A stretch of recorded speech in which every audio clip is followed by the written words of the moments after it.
we have the goldsmith. And he asks, when are you going to finish the video game? You never finish games. You start them, but never finish them. Grrr!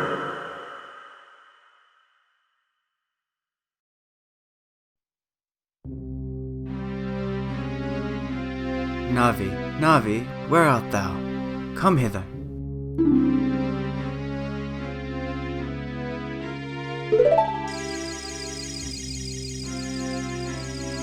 Oh, Navi the fairy, listen to my word, the words of the goldsmith on YouTube and the golden smithy on Twitch.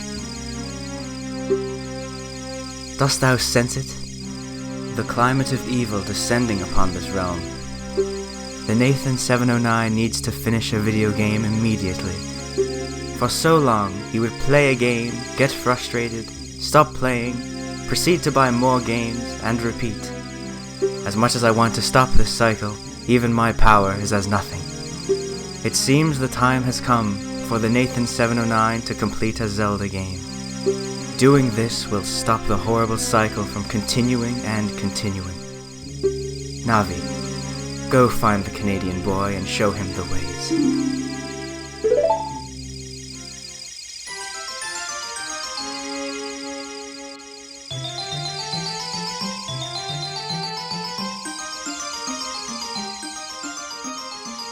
Watch out!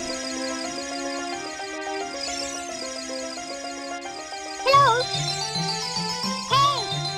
Listen!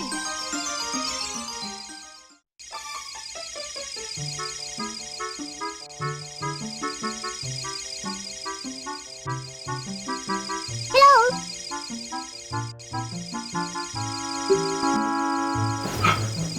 Oh! God, what is that? Look!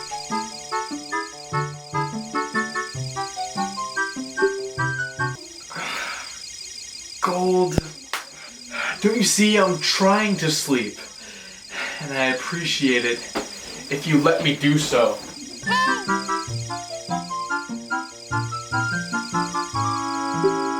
Oh, okay, fine! I'm up. Hello? I don't care! Now, I have no clue what you just said because I was half asleep because you woke me up. Now, what does Gold want this time? Listen!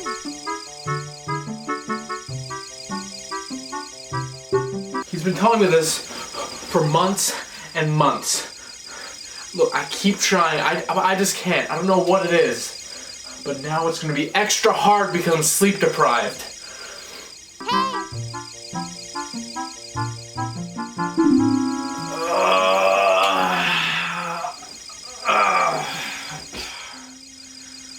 Alright, let's do this.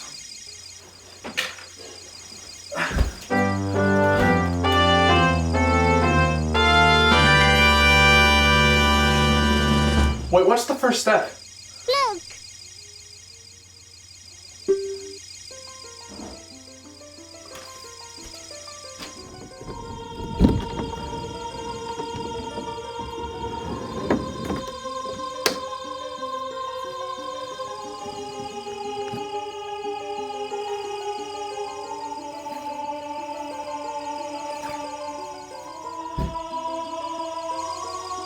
The recorder of time.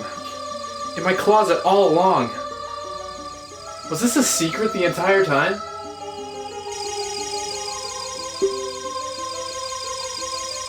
Okay. Song of Changing.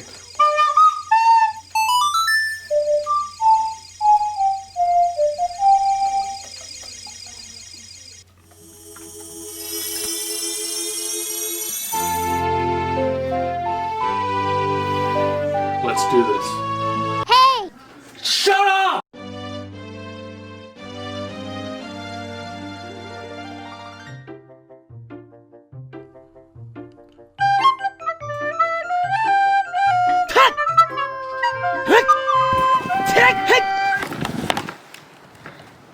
God!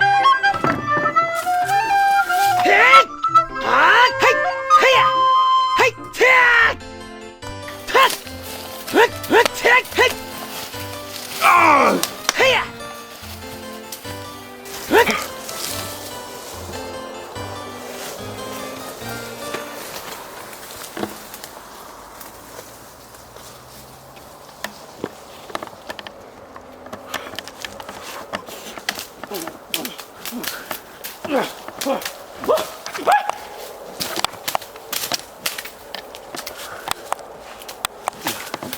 underestimate my power! A Triforce.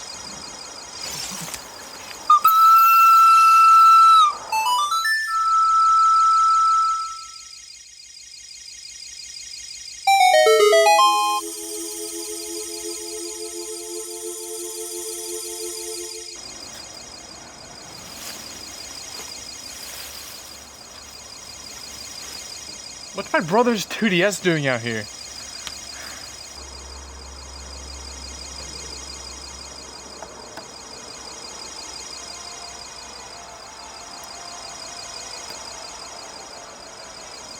The Legend of Zelda Ocarina of Time? One of the highest rated games of all time with a 99 on Metacritic? Is this what he wanted me to play?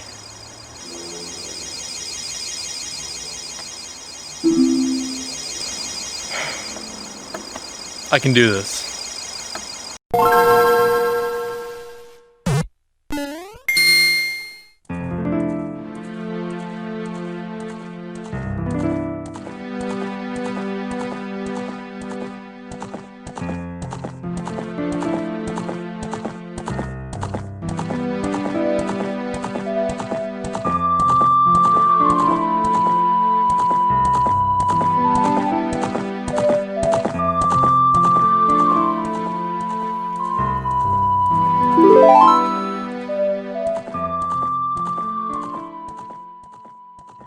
Hey guys, it's TheNathan709 here, and The Legend of Zelda, one of Nintendo's most popular franchises. I personally love the Zelda franchise, but here's the thing. I haven't really played a lot of its games. Ever since I heard about the franchise, I fell in love with it, and I really wanted to start getting in and playing some of its games. But for some reason, I haven't really done so. I played bits of some, but I haven't finished one. Until today. I recently played through The Legend of Zelda Ocarina of Time. I originally didn't want to play the game yet because I have so many games that I've started and not finished, but with a little convincing from I started playing and I couldn't stop. I finished the game in a little over a week and I'm so happy I did. But I have a really weird history with Ocarina of Time and the Zelda franchise in general. So today, I'm going to be telling you all about my really weird history with The Legend of Zelda Ocarina of Time.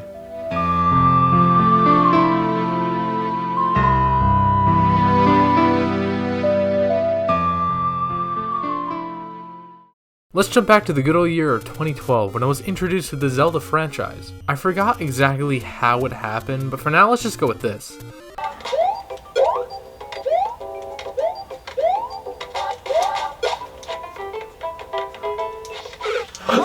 Oh man, come on! It's the Legend of Zelda and it's really rad. Those creatures from Ganon are pretty bad. Octoroks, Tektites, Levers too. But with your help, our hero pulls through. Yeah, go Link, yeah, get Zelda. Awesome! Intense. I then went ahead and bought the original Legend of Zelda on my Wii Virtual Console and tried to play it, but I obviously didn't get far. I guess I liked it that much because I wanted to dress up as Link for Halloween that year. Look at this little guy. I then found out about this wonderful event. So yeah, the only thing Zelda I was exposed to as a kid were this and this. Excuse me! That was until 2016, when I went to the dentist. So, Mr. 709 2. How do I put this, my friend? You know, you need a floss. Oh my gosh, Liam. So I went home and thought, what's dental floss? And upon searching, yo, video games, I love those things. A fellow YouTuber by the name Brentalfloss makes interesting videos, or should I say, music. He's most known for taking video game music and adding lyrics to them. Games and tracks such as Super Mario Sunshine, the Wii Shop channel, Yoshi's Island, Star Fox, Dr. Mario, the Mii channel, Tetris, Super Mario Land, and my favorite, The Legend of Zelda Ocarina of Time.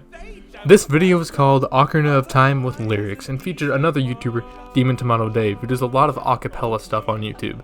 The video was a huge acapella medley, a bunch of songs all from Ocarina of Time. I stumbled across the video in mid-2016, and without knowing anything about the game, except that it's Zelda, I immediately fell in love with it. And you know, when you fall in love with things, the one thing you absolutely have to do is parody it. You see, my mind back in the day was very weird. I loved the idea of parodying things I was obsessed with, and that was no different for Ocarina of Time with lyrics. So the idea was set in stone. I was going to make a parody of Ocarina of Time with lyrics, but who to ask to do it with me? I asked my friend Liam TNG, who gave me an enthusiastic No! Now, how did I accept that response? No! I forced him to do this with me. There was no way he was backing out of this. So one day when I was over to his house, I whipped out my iPod out of nowhere and started filming. Liam, remember that time at like the convention, right? No. Nathan, remember that awesome time we had? That one little time when we played Ocarina 2-player mode on the 3DS. Oh yeah. Because there's not a 2-player mode! Nathan, remember that one time where I called you a stupid person? Oh man, no, let's actually say that. Okay, let's actually say that. Hey Nathan, remember that one time when we tried to film a stupid Ocarina of Time?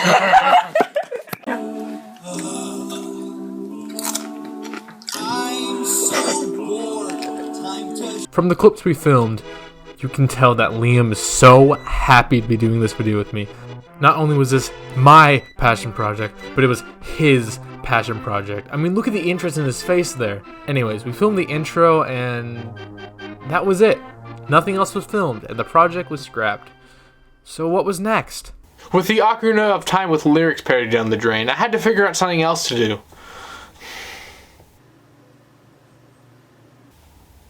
Grab your popcorn and Switch cartridges, we're going to the movies! Another phase I went through as a kid was wanting to make movies. I wanted to make a Star Wars movie, a full recreation of Back to the Future, which ended up being turned into a fan movie surrounding World War II. Don't ask, we were all 12 at some point. So, of course, I wanted to make an Ocarina of Time movie. So I quickly made a teaser trailer and uploaded it to my channel. And let me just say, people loved it.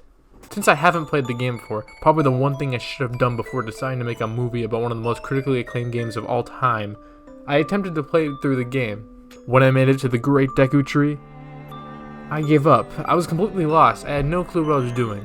So, to the title, I added a little that, and the project was scrapped. After that, not 1, not 2, not 3, but 4 years passed before I did anything with Legend of Zelda Ocarina of Time related. Back in August of this year, some of my friends from the group N10 held an Ocarina of Time speedrunning competition during their N10 Olympics. While it was happening, my friend Ventus HD suggested that him, Jack Division, Dolphin Arena, and myself should play through the game together. They all loved the idea, but I wasn't up for it. Here's my game shelf, full of all my games. You are now looking at my backlog.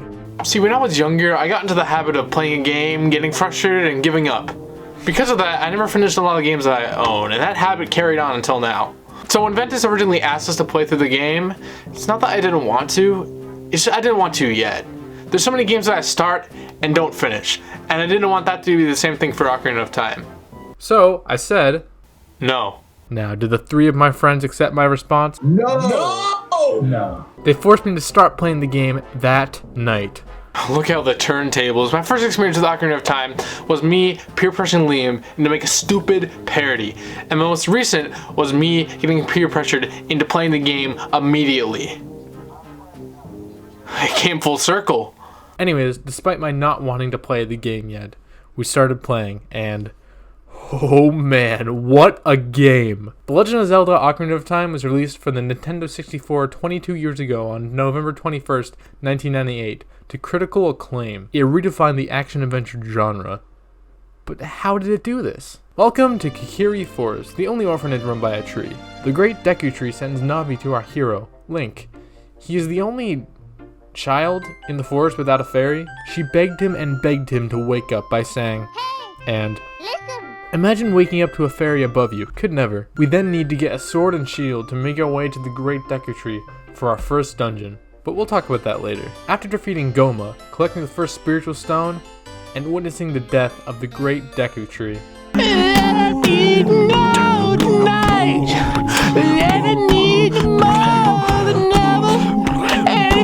We leave Kokiri Forest to head to Hyrule Field. But we are stopped by our friend Saria, who hands you an ocarina, which will become really important later on. Now let's head to Hyrule Field. It appears that the time has finally come for you to start your adventure.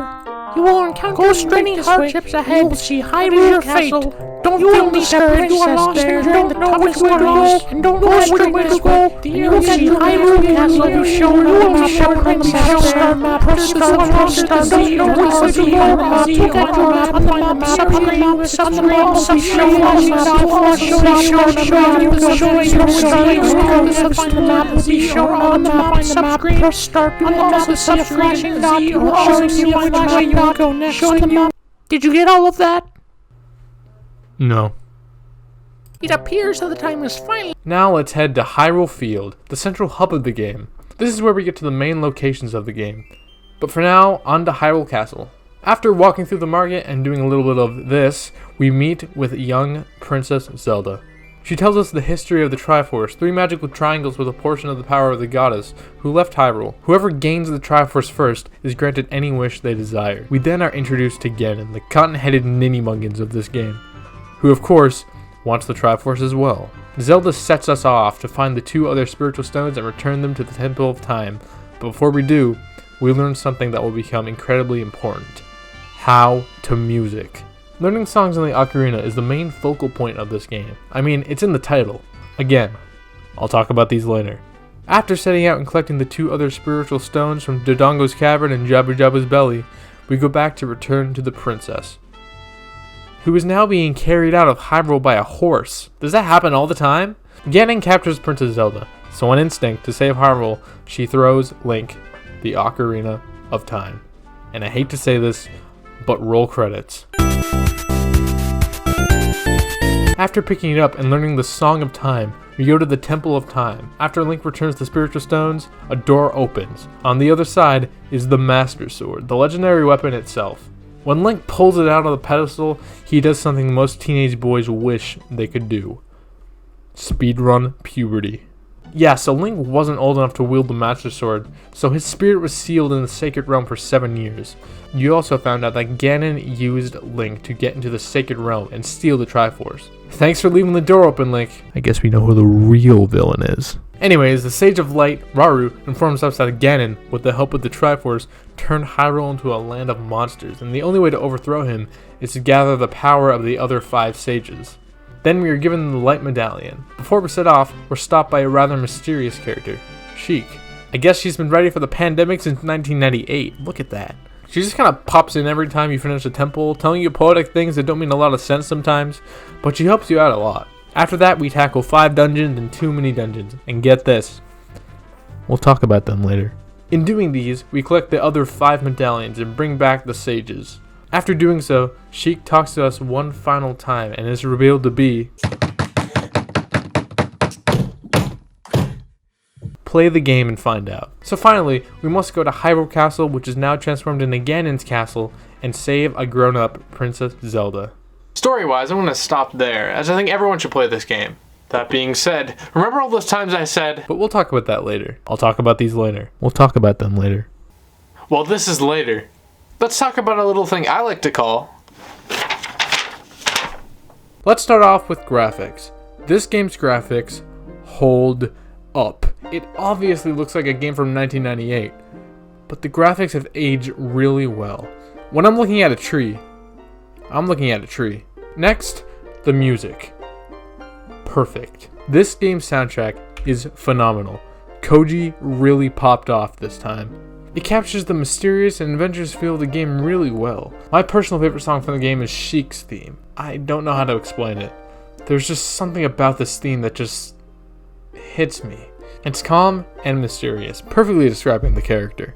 On the topic of music, the ocarina. Like I said earlier, this is the main focal point of this game. You learn numerous songs for the ocarina in this game. that do many different things. For example, Sun Song changes the time of day, and Prelude of Light teleports you to the Temple of Time. This is a really cool feature in this game. I was always interested in how music was incorporated into Zelda games, so it was fun seeing how that worked. And finally, to finish off this video, let's have a long, hard discussion about each dungeon in this game. This is going to take a while. The first dungeon in the game is the Great Deku Tree. This was a fairly easy dungeon. It wasn't too difficult, and it's here to ease you into how dungeons work in this game. And the boss, Goma, was pretty fun as well. Stunning bosses in this game is so satisfying. Next is the Dodongo's Cavern. This is where the difficulty starts to ramp up a bit, and the length as well. This is also where we first use bombs and are introduced to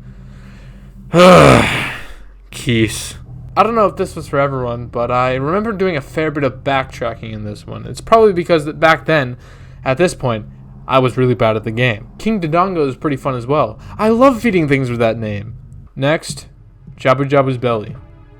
Surprisingly, I didn't find it that bad. It was kind of annoying having to carry Princess Ruto everywhere you went, sometimes having to move to different levels and do different things, then had to pick her up again and repeat. Okay, you know what? This is bad. What was I saying? Anyways, the boss Baronade wasn't that bad. I killed Jellyfish in my sleep, and like I said, stunning things are so satisfying. So now, after collecting the spiritual stones and speedrunning puberty, we have to free the 5 other sages. These next few dungeons are in the form of temples, the cream of the crop of this game. These all follow the same format. Get a number of keys to unlock doors, and get to the boss. First off, the Forest Temple. This one wasn't that bad. There was a lot of block moving to get to different levels, but it wasn't that bad. I really like how you had to shoot a painting in order for a poster to come out, and those twisted corridors are pretty cool as well. The boss, Phantom Ganon, was really cool. You had to look very closely to see which painting Phantom Ganon was coming out of, and it made it really interesting. The second half was foreshadowing another boss later in this game, which we won't talk about because spoilers. The Fire Temple. This is where it starts to get interesting. See, before we enter this temple, we are given a red tunic. It's fire resistant, and since this is the Fire Temple, I have a slight feeling that this may come in handy. So the main point of this temple is to save all the Gorons who were captured. You make your way around the temple, saving them all. It's not that bad either. The flare dancers were pretty cool, trying to get around the maze with the fireballs as well. The boss, Volvagia, while it took me a couple tries, I eventually got the hang of it. When you hit him after he pops from the ground, oh man, that feels satisfying. Before I talk about the next temple, I'll briefly talk about the Ice Cavern, our first mini dungeon. I liked how you use the fire to get to certain places and things. And one thing that did annoy me though, was moving the ice block around the room. One wrong move and you can't set the block in the right place. I had to do this multiple times just to get it right. But after killing the White Wolfos, we collect the Iron Boots, which we'll use for... oh no! The Water Temple, my least favorite dungeon and thing about this game. The main premise of this dungeon is you have to change the water level to go up higher or to go lower. But you do this too many times, and sometimes you actually switch the switch to the wrong level. So you have to go backtrack, find the switch, go back to where you need to go. And since there's water, you have to get underneath it, and that's where the iron boots come in handy. But the only way to change into them is to go to the pause menu, change into them, go back into the game, and when you're done, go back to the pause menu, take them off, put the normal ones back on, and repeat. This is so annoying. I've seen the pause menu more than girls have liked me. But this temple does, however, have one of the coolest rooms in this game. The Dark Link room. It looks like a large open pool. Then you fight Dark Link, who copies your every move. That is so cool. Then you walk out and immediately remember, oh yeah, this is the Water Temple. Finally, the boss, Morpha. It isn't bad, but very boring. You just stand there in the corner and hit a tentacle. That's it. Okay, Nathan, calm down. Before I talk about the final two temples, I'll also briefly mention the second mini dungeon, the Bottom of the Well. I really only went down here to find the Lens of Truth, and that's it. You have to turn back into Child Link for this one. It wasn't that hard. You just walk, fight the dead hand, collect the Lens of Truth, and leave. Now, what do you need the Lens of Truth for? The Shadow Temple. This dungeon is really, really cool. Earlier on, we also acquired the hover boots. They allow us to float over long gaps. That, along with the Lens of Truth, is used a lot during this temple. The The lens of truth allows us to see through walls. I like this part. It helps us go through places we can't see normally. And the boss, Bongo Bongo, is super interesting. Although a bit difficult, it was really fun. May I repeat, stunning is satisfying. And you know, hitting eyes are fun as well, I guess. Finally, we made it to the final dungeon of this game, the Spirit Temple. This one is really interesting as it's split up into two halves. One half you do as Child Link and the other as Adult Link. As Child Link, you go through one side of the temple to collect the silver gauntlets, which Adult Link will be able to use. As Adult Link, you use these while going through the other side of the temple. As Adult Link, you collect the Mirror Shield, which you use in the boss, or should I say, bosses Twin Rova. You use the Mirror Shield to deflect the attacks of one sister to hit the other sister, all while moving from platform to platform. Then the two sisters merge into one. You have to absorb one of the two elements with the Mirror Shield, and dodge the other to avoid absorbing that one. And after a couple more times of doing that, we finish the boss. And that's it! Those are all the dungeons. They really make this game what it is. And I think I'm gonna end it right there. Because like I said, I think everyone should play this game. As my first full Zelda experience, I had a blast, and I now see why the series is so beloved. I also now see why this is one of the most critically acclaimed games of all time. While it has its flaws, the good definitely outweigh the bad. I've never felt how I felt during this game like I have with any video game before. You really connect with all these characters and story and setting while you play. These are all reasons why The Legend of Zelda Ocarina of Time is now one of my favorite games of all time.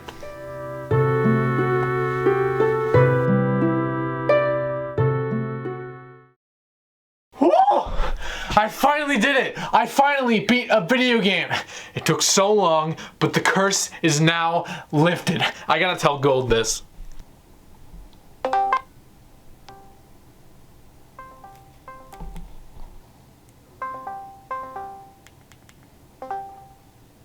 Dude, guess what? Guess what? Yeah, man, what's up? I beat a video game. Wait, dude, seriously? Dude, good job, man! Now, do it again. What?